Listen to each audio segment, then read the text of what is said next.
Assam detention centre freeze last foreigner. આસામની અંદર ઘણા બધા ડિટેન્શન સેન્ટર બનાવવામાં આવે છે. ડિટેન્શન એટલે કે અટકાયત કરવી. તો આસામની અંદર ઘણા લાંબા સમયથી એક મુદ્દો ચર્ચામાં છે, કયો? નાગરિકતા બાબતનો મુદ્દો. એટલે કે કોણ લોકો ભારતના નાગરિક છે અને કોણ લોકો ભારતના નાગરિક નથી. તો આસામની અંદર ઘણા બધા લોકો એવા છે કે જે ભારતના નાગરિક નથી. ભારતના નાગરિક નથી એનો મતલબ એમ કે એ ફોરેનર છે, બરાબર. એટલે હવે આની અંદર કેવું હોય, ફોરેનર ટ્રિબ્યુનલ બનાવવામાં આવેલા છે, ફોરેનર ટ્રિબ્યુનલ. હવે કોઈ વ્યક્તિ એવું લાગતું હોય કે આ એ નામનો વ્યક્તિ છે, આ જે છે એ ભારતનો નાગરિક નથી, એનો મતલબ એમ કે એ ફોરેનર છે, એટલે કે વિદેશી છે. પરંતુ આ જે એ નામનો વ્યક્તિ જે છે એને પણ થોડો સમય આપવો જોઈએ કે એ પોતાના કાગળિયા, દસ્તાવેજ, ડોક્યુમેન્ટ એ બધું રજૂ કરે અને પોતાને પણ સાબિત કરી શકે કે ના, એ ભારતનો નાગરિક છે. તો એ સાબિત કરવા ક્યાં છે? એ સાબિત કરવા માટે ફોરેનર ટ્રિબ્યુનલની અંદર છે.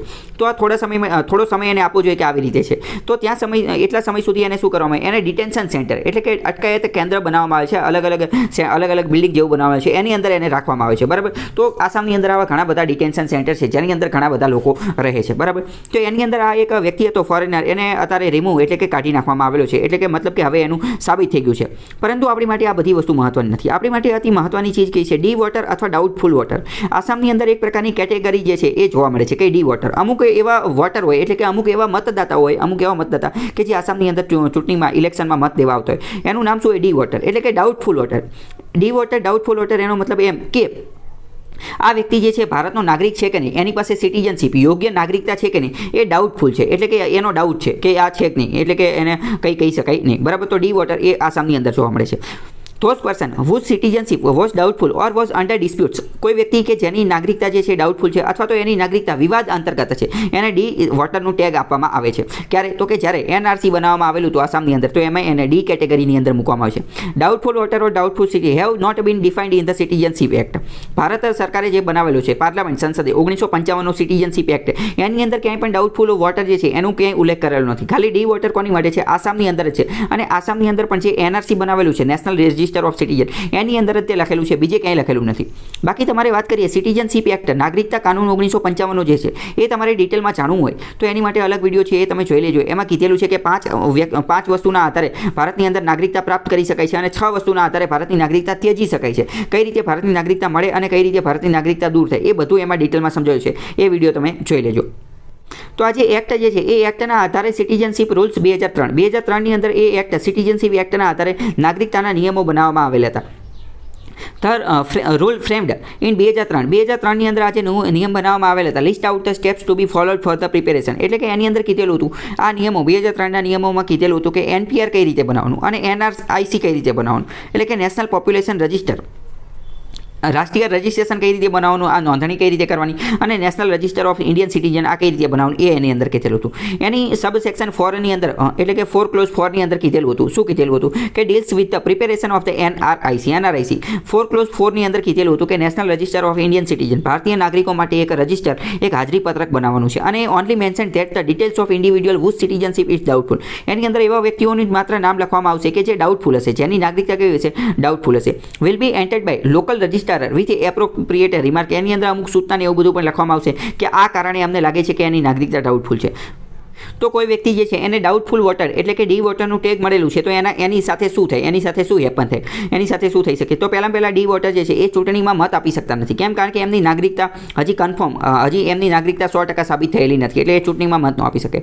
દે are also barred from contesting election. અને એ ભારત દેશની અંદર ચૂંટણીમાં ઊભા પણ નથી રહી શકતા, મત નથી આપી શકતા, તો ચૂંટણીમાં તો ન જ ઊભા રહી શકે. The marking as doubtful water is temporary measure. D voter જે છે એ ટેમ્પરરી એટલે કે ટૂંકા સમય માટે, થોડા સમય માટે જોઈએ. And can not be prolonged. એને વધારે લાંબો સમય સુધી રાખી શકાય નહીં. આ decision is a defined period of time must be taken. એનો સમય કેટલો હોવો જોઈએ એ હજી નક્કી કરેલું નથી. જો કોઈ વ્યક્તિ જે છે એ એવી ખબર પડે કે આ તો ઇલીગલ માઇગ્રન્ટ છે, એટલે કે ગેરકાયદેસર રીતે શરણાર્થી તરીકે આવેલો છે અથવા ફોરેનર છે, વિદેશી છે, they are sent to detention camp. જો એવું ડી વોટર હોય અને ખબર પડી જાય, ડી વોટર છે એની તપાસ કરતાં ખબર પડી જાય ઇન્વેસ્ટિગેશનમાં કે આ તો ઇલીગલ માઇગ્રન્ટ છે અથવા તો ફોરેનર છે, તો એને ડિટેન્શન કેમ્પની અંદર, ડિટેન્શન સેન્ટરની અંદર મોકલવામાં આવે છે. અને પછી એને જો and deported depending on the documents presented. પરંતુ પછી જો આગળ જતાં એ વ્યવસ્થિત ડોક્યુમેન્ટ, પુરાવાને એ બધું આપી દે છે, તો પછી આને અહીંથી છોડી દેવામાં આવે છે. અત્યારે વાત કરીએ તો આસામની અંદર ટોટલ 6 જેટલા આવા ડિટેન્શન સેન્ટર આવેલા છે. 6 ડિટેન્શન સેન્ટર આવેલા છે, જેની અંદર એની કેપેસિટી કેટલી છે? એકની અંદર જે છે એ 3300 કરતાં વધારે લોકો રહી શકે છે. D voters also have the option to apply and get their names include in the NRC. D voter જે છે એ એનઆરસીની અંદર અરજી કરી શકે છે કે એમનું નામ જે છે આ નેશનલ રજિસ્ટર ઓફ સિટીઝનની અંદર એ એડ કરી દે. They will be included only after they get clearance from the foreigner tribunal. પરંતુ એનઆરસીની અંદર એનું નામ ક્યારે દાખલ થાય? એ ત્યારે જ દાખલ થઈ શકે જ્યારે ફોરેનર ટ્રિબ્યુનલ જે છે એ ક્લિયરન્સ આપી દે, એટલે કે એ મંજૂરી આપી દે ત્યારે પહેલાં એક વસ્તુ સમજો, ભારતની અંદર એક જ એવી વસ્તુ છે ફોરેનર ટ્રિબ્યુનલ કે જે કોઈ પણ વ્યક્તિને જે છે એ ફોરેનર ઘોષિત કરી શકે. ફોરેનર એટલે કે વિદેશી વ્યક્તિ ઘોષિત કરી શકે એવી એક જ સંસ્થા છે કઈ ફોરેનર ટ્રિબ્યુનલ, બીજું કોઈ કરી શકે નહીં.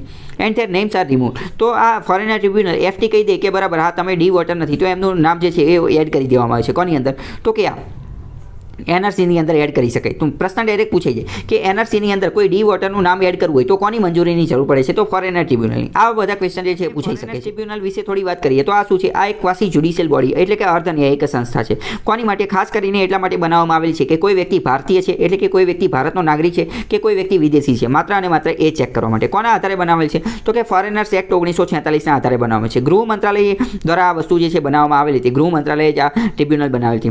Van ever requires to look into the question of whether એટલે કે કોઈ વ્યક્તિ ભારતનો નાગરિક છે કે વિદેશનો નાગરિક છે એ ચેક કરવા માટે જે છે એ બનાવવામાં આવેલી હતી. In the backdrop of finalization of NRC national register of citizen એટલે કે ભારતીય નાગરિકોનું જે રજિસ્ટર બનાવવાનું છે એને ધ્યાનમાં રાખીને પણ આ વસ્તુ આ જે ફોરેનર ટ્રિબ્યુનલ એને થોડાક વધારે પાવર આપવામાં આવેલા હતા અને 2019ની અંદર આને સુધારો કરવામાં આવેલો હતો. અને આ જે ફોરેનર ટ્રિબ્યુનલ એને ઇમ્પાવર સત્તા આપવામાં આવેલી હતી. શું, to empower individual to approach the tribunal એટલે કે કોઈ પણ વ્યક્તિ જે છે એ વ્યક્તિગત રીતે પણ ટ્રિબ્યુનલની અંદર જઈ શકશે અને કહી શકશે only the state administration could not move the tribunal against a suspect. આનો મતલબ શું, આનો મતલબ એમ કે પહેલાં કેવું હતું કે માત્ર રાજ્ય સરકાર જે છે રાજ્ય સરકાર એ તો ફોરેનર ટ્રિબ્યુનલની અંદર જઈ અને કહી શકતી હતી કે એ નામનો વ્યક્તિ જે છે એ ભારતનો નાગરિક ન હોય એવું લાગે છે. પરંતુ 2019માં સુધારો કર્યો, એમાં એવું નક્કી કર્યું કે હવે કોઈ પણ વ્યક્તિ જે છે કોઈ પણ વ્યક્તિ એ ફોરેનર ટ્રિબ્યુનલની અંદર જઈ અને ફરિયાદ કરી શકે છે આ વ્યક્તિ જે છે એ ભારતનો નાગરિક નથી એવું લાગે છે. મતલબ કે માની લો કે આ રાજ નામનો વ્યક્તિ છે તો એ એમ કહે કે આ અનિતા નામની બીજી છોકરી જે છે આ ભારતની નાગરિક ન હોય એવું મને લાગે છે, તો રાજ જે છે અનિતા વિરુદ્ધમાં ફરિયાદ કરી શકે ક્યાં, ફોરેનર ટ્રિબ્યુનલમાં. પરંતુ 2019 પહેલાં આવું નહોતા કરી શકતા. પહેલાં માત્ર રાજ્ય જ આવી ફરિયાદ કરી શકતા હતા કે આ વ્યક્તિ જે છે એ ભારતનો નાગરિક ન હોય એવું મને લાગે છે. પરંતુ હવે 2019માં નિયમ સુધારી નાખ્યો છે.